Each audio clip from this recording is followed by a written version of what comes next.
سورج کا سفر، سورہ یاسین آیت 38۔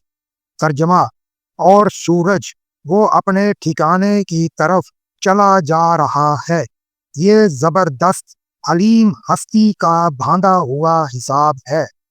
ماہرین فلکیات کے تخمینوں کے مطابق سورج ہماری کہکشاں کے سرگرم عمل رہنے کی وجہ سے 7,20,000 کلومیٹر فی گھنٹے کی رفتار سے شمسی راس سولر ایپیکس کی جانب سفر کرتا ہے۔ یہ فلکی دائرے میں وہ مقام ہے جو سٹار ویگا کے قریب ہوتا ہے۔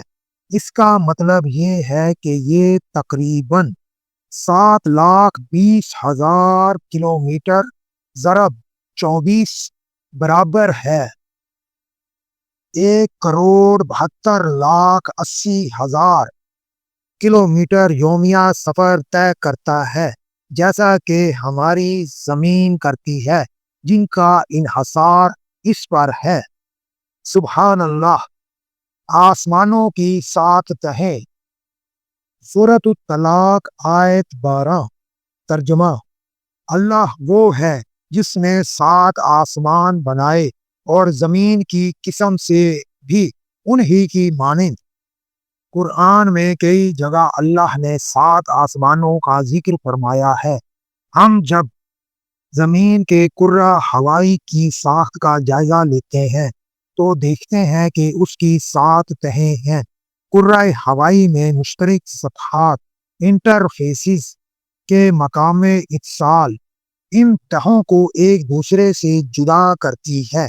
انسائکلوپیڈیا امریکانکا کے مطابق 9/188 درج ذیل تہیں ایک دوسرے واقعے پر واقع ہے جن کا انحصار درجہ حرارت پر ہے۔ پہلی تہ کرہ اول، کرہ متغیرہ، قطبین پر اس کی موٹائی یا دباغت 8 کلومیٹر اور خط استوا پر 17 کلومیٹر تک پہنچ جاتی ہے۔ اس تہ میں بادل بہت ہوتے ہیں۔ درجہ حرارت 5 سے 6 ڈگری سینٹی گریڈ فی کلومیٹر تک نیچے چلا جاتا ہے، جس کا انحصار بلندی پر ہے۔ اس کے ایک حصے میں، جس کو کرہ وسطی کہتے ہیں، جہاں ہوائیں تیز چلتی ہیں، درجہ حرارت 57 ڈگری سینٹی گریڈ پر رک جاتا ہے۔ دوسری تہ کرہ کائمہ، یہ 50 کلومیٹر کی بلندی تک پہنچ جاتا ہے۔ یہاں بالائے بنفشی روشنی جذب ہو جاتی ہے، جس سے گرمی خارج ہوتی ہے اور درجہ حرارت 0 ڈگری سینٹی گریڈ تک بڑھ جاتا ہے۔ اس انجذاب کے دوران اوزون تہ تشکیل پاتی ہے، جس کی زمین کے لیے بڑی اہمیت ہے۔ تیسری تہ میان کرہ، اس کی بلندی 85 کلومیٹر تک پہنچ جاتی ہے۔ یہاں درجہ حرارت 100 ڈگری سینٹی گریڈ تک گر جاتا ہے۔ چوتھی تہ کرہ حرارت، اس میں درجہ حرارت کم رفتار کے ساتھ بڑھتا ہے۔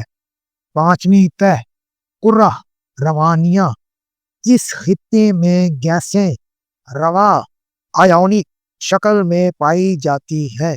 کرہ روانیہ چونکہ ریڈیائی لہروں کو واپس منعکس کرتا ہے، اس لیے زمین پر مواصلات میں آسانی پیدا ہو جاتی ہے۔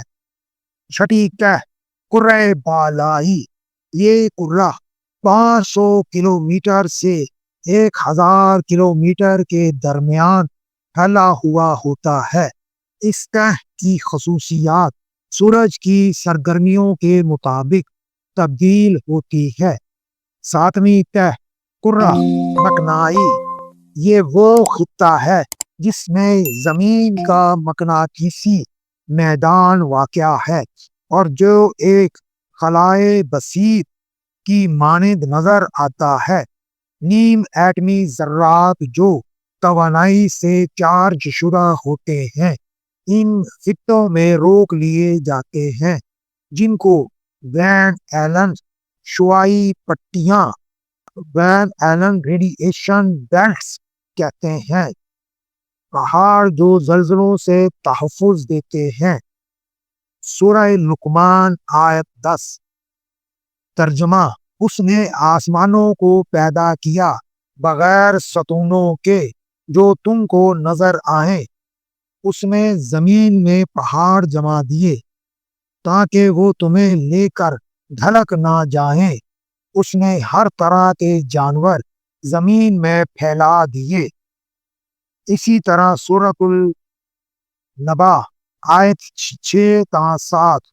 ترجمہ: کیا یہ واقعہ نہیں ہے کہ ہم نے زمین کو فرش بنایا اور پہاڑوں کو میخوں کی طرح گاڑ دیا؟ ماہرین ارضیات نے جو تحقیق پہاڑوں کے بارے میں کی وہ مکمل طور پر قرآن کی صورتوں سے ہم آہنگ ہے۔ ان پہاڑوں کی سب سے بڑی خصوصیت یہ ہے کہ انہیں زمین کے جوڑوں والے مقامات پر میخوں کی مانند گاڑا گیا ہے۔ یہ زمین کو اسی طرح مضبوط بناتے ہیں جس طرح میخیں لکڑی کی کسی شے کو۔ اس کے علاوہ پہاڑ جو بوجھ اور دباؤ زمین پر ڈالتے ہیں وہ زمین کے قلب پر آتشی چٹانیں بنانے والی تہ کے اثر کو زمین کی سطح تک پہنچنے اور اسے کچلے جانے سے روکتے ہیں۔ سمندروں کو ایک دوسرے میں مدغم نہیں ہونے دیا۔ سورۃ الرحمن آیت 19-20۔ ترجمہ: دو سمندروں کو اس نے چھوڑ دیا کہ باہم مل جائیں، پھر بھی ان کے درمیان ایک پردہ حائل ہے جس سے وہ تجاوز نہیں کرتے۔ سبحان اللہ۔ اوپر دی گئی صورت میں اس بات پر زور دیا گیا ہے کہ دو الگ الگ پانی باہم اکٹھے ہوتے ہیں مگر ایک دوسرے میں مدغم نہیں ہوتے کیونکہ ان کے درمیان ایک پردہ حائل ہوتا ہے۔ یہ کیسے ممکن ہے؟ عام طور پر تو توقع یہ کی جاتی ہے کہ جب دو سمندروں کے پانی آپس میں ملتے ہیں تو ایک دوسرے میں مدغم ہو جاتے ہیں، اور یہ نمکیات کا تناسب اور ان میں سے ہر ایک کا درجہ حرارت ایک توازن قائم رکھے گا، مگر یہاں معاملہ اس کے برعکس ہے۔ مثال کے طور پر گو بحیرہ روم، بحیرہ اوقیانوس، بحیرہ احمر اور بحیرہ ہند طبعی حالت میں ایک دوسرے سے ملتے ہیں مگر ان کے پانی آپس میں مدغم نہیں ہوتے۔ اس کا سبب یہ ہے کہ ان کے درمیان ایک پردہ حائل ہے۔ یہ پردہ دراصل وہ قوت ہے جسے سطحی تناؤ، سرفس ٹینشن کہا جاتا ہے۔ سبحان اللہ۔ لوہے کی تو خصوصیات۔ لوہا ایک زمانے سے دنیا کی 4 زیادہ مقدار میں پائی جانے والی دھاتوں میں سے ایک ہے۔ یہ بنی نوع انسان کے لیے ایک اہم دھات رہا ہے۔ قرآن کریم کی درج ذیل سورت میں لوہے کا ذکر اس طرح کیا گیا ہے۔ سورۃ الحدید آیت 25۔ ترجمہ: اور لوہا اتارا جس میں بڑا زور ہے اور لوگوں کے لیے منافع ہے۔ اس صورت میں 2 نہایت دلچسپ ریاضی کے اصول دیے گئے ہیں۔ الحدید لوہا قرآن کی سورت 57 ہے۔ لفظ الحدید کی عددی قیمت عربی کے نظام ابجد کے مطابق جس میں ہر حرف کی ایک عددی قیمت ہوتی ہے وہی بنتی ہے، یعنی 57۔ صرف لفظ حدید لوہا کی عدد قیمت ابجد، یعنی اس کے ساتھ انگریزی گرامر کی ڈیفینٹ آرٹیکل دی لگائے بغیر جو عربی میں الف لام ہے 26 بنتی ہے اور 26 لوہے کا آئٹمی عدد ہے۔ سبحان اللہ والحمد للہ ولا الہ الا اللہ واللہ اکبر، اللہ اکبر، ولا حول ولا قوت الا